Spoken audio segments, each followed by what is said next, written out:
get him in the ambulance. Let's get him in the ambulance. Don't need to be out here. You boys can move. Yeah, that's fine. Yeah.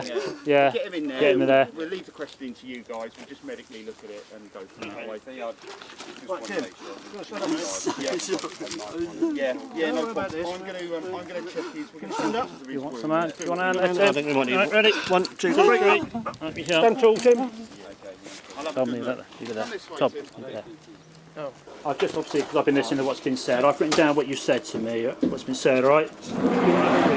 When we were first got here, when I first saw you outside, you were asked by the paramedics what was happening.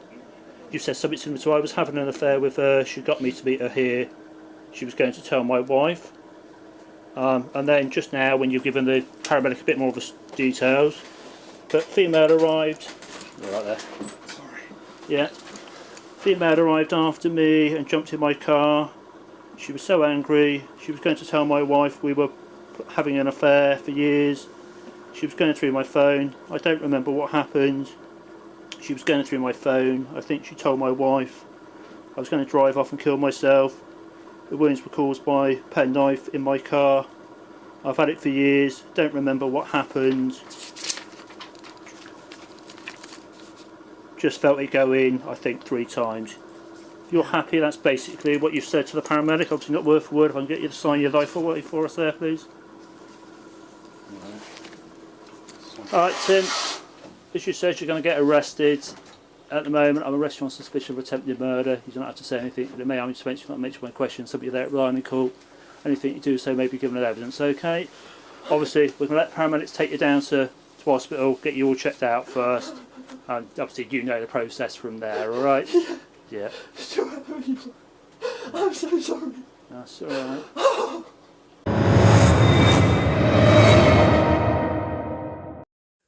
Timothy Bramer was born in Zimbabwe and was raised by his mother and stepfather in Hampshire, UK. He joined the police in 2003, first working as a beat officer before joining the Road Traffic Policing Unit in 2010. In 2015, Bramer suffered a serious thumb injury after being assaulted by a 56-year-old motorist he had pulled over, which prevented him from driving. After taking some time off work, he was seconded to the National Police Air Service and became part of the police helicopter crew, operating the camera and assisting with navigation. Bramer met his wife Martha, a detective in the police force, and the couple married 3 years later. They went on to have a son together, living in the village of Hordle in Hampshire's New Forest National Park. He was thought to have had at least 3 affairs outside of his 14-year marriage. One woman who he had an affair with, Detective Constable Kate Rhodes, said she quickly fell in love with Bramer, describing him by the nickname Mr. Smooth. She also described him as a man whore who used grooming techniques to exert coercive and controlling behaviour over women. Bramer's bosses turned a blind eye to his womanising behaviour and his affair with DC Road in 2011. She said that Bramer made her feel like a piece of meat by texting while she was on holiday with her husband, calling her a dirty bitch and suggesting they meet for sex.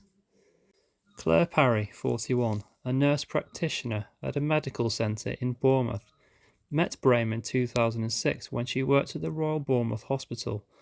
Although their relationship at first was no more than sexually flirtatious, eventually they would go on to see each other on and off for 11 years.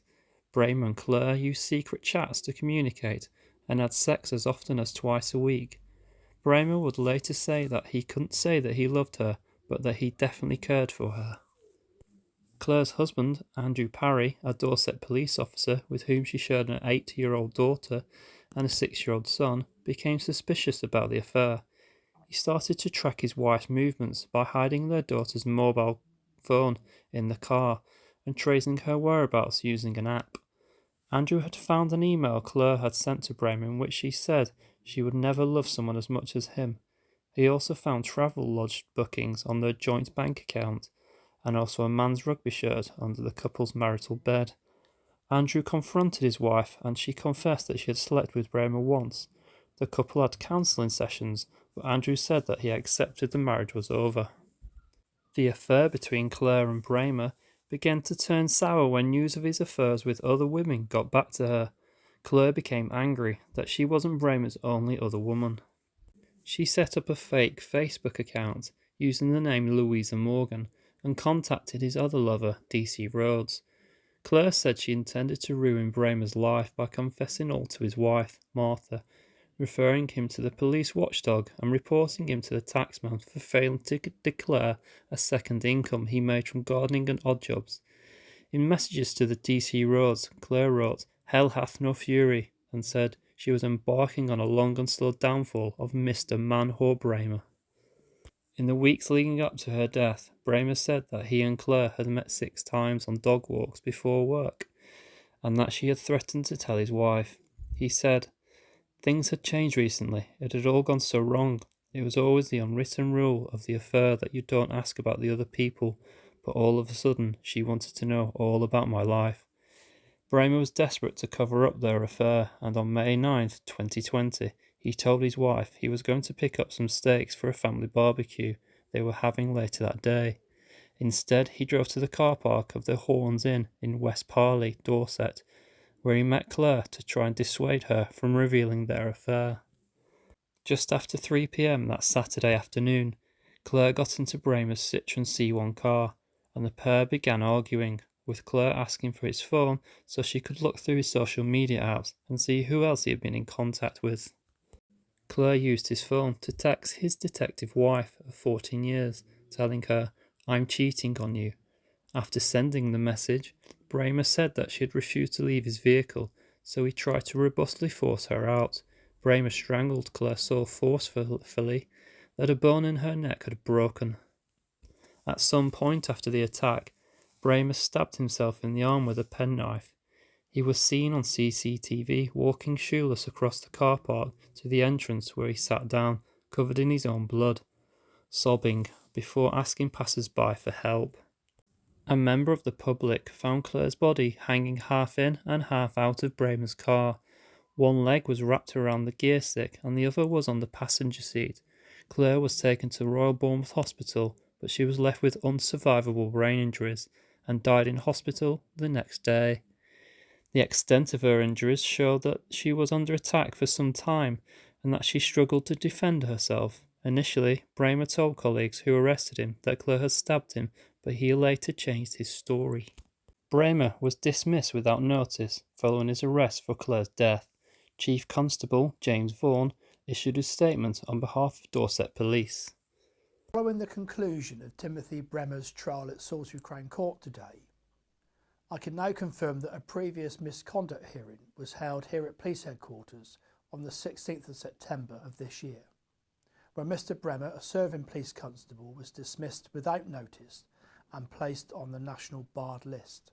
As police officers, our duty first and foremost is to protect the public, and for a serving officer to take the life of another in this way is incomprehensible. His conduct fell dramatically below that which I, his colleagues and the public expect from a police officer, and he clearly has no place holding the office of constable. Our thoughts very much remain with Claire Parry's family, friends and loved ones. Our commitment to supporting her and her family and all the good officers in the Dorset police family who've been affected by this incident will continue. I would like to thank the investigation team for their fair, dispassionate and professional manner in which they approached this extremely difficult case. At Salisbury Crown Court, Bramer claimed that he was trying to push Claire out of his car in a struggle. He described the incident as a kerfuffle, claiming he fell on top of her by accident more than anything, and his arms must have slipped up around her neck while he was behind her in a piggyback position. He sobbed as he told jurors, "I am responsible for her death. I must have used too much force. I absolutely did not want to kill her or cause serious bodily harm. I didn't intend to kill her," he said. "I was slowly getting her out of the car, but I don't know how long it went on for. I've tried to think about this every day since I've been in prison. Maybe she was trapped in the car. I don't know. There's so many what-ifs that go through my brain." It was revealed in court that Bramer was known by his colleagues in the force as a sexual predator who preyed on vulnerable emergency workers, charming a number of lovers from within his own unit. He told each woman, "You are the only one for me," and sent song lyrics and sexualized messages to suck them in. Claire's widower, Andrew Parry, condemned Bramer for being the worst kind of thief, claiming he told lie after lie and shed crocodile tears during the trial. He said his wife's death will leave a gaping chasm that will stick for eternity, while Claire's parents said they had suffered with bitter, bitter pain at the thought of their grandchildren being raised without a mother. Andrew told the court, "Bramer has robbed them of their mother. This is what I think of him. He is the worst kind of thief. He has stolen a mother, a wife, a daughter, a sister, an aunt, a niece, and a friend. Claire meant so much to so many people, and he has robbed me of the opportunity to save my marriage. He has robbed my children of a million hugs and kisses from their mummy. The trial has been a whole new level of pain and humiliation for me, listening to Bramer tell lie after lie. Bramer will now go to his grave, being the only person knowing what happened in that car park. Claire saved an untold number of lives as a nurse, and Bramer robbed her of this.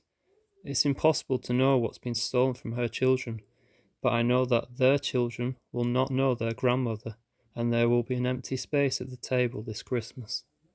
Andrew expressed his horror at his colleagues carrying out investigations at his home, which was a crime scene, and examining the intimate details of his life with his wife.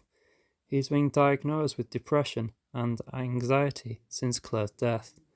Following a 12-day trial, Bramer was acquitted of murder and found guilty of manslaughter. He was sentenced to 10.5 years. Bramer's mother, Rosalind Shivers, and his sister, Kirsten, cried and hugged each other moments after the verdict was delivered. Andrew Parry said he was incredibly disappointed after Bramer was cleared of murder and branded the former police officer a well-practiced liar. He has shown himself, as the trial exposed, to be consistently dishonest, deceitful and devious, he added. The Attorney General's office referred the case to the Court of Appeal under the unduly lenient sentence scheme. The Lord Chief Justice, Lord Bernard, said that sentencing judge, Mr. Justice Jacobs, gave too little weight to the aggravating factors he had identified. He added that Mr. Justice Jacobs had given too large a discount for Bramer's guilty plea, as it did not reduce the impact of the crime upon victims, or save witnesses from having to testify. The offender's conduct and lies after the attack were reprehensible and calculated to deflect attention from what he had done, Lord Bennett said. The Court of Appeal rejected an attempt by Bramer's lawyers to have his jail term reduced. Instead, it was decided it should be increased to 13.5 years. Attorney General Michael Ellis, QC, welcomed the increase in sentence. He said, "Because of his actions, Claire Parry's family have lost a wife and mother, and her community have lost a dedicated nurse."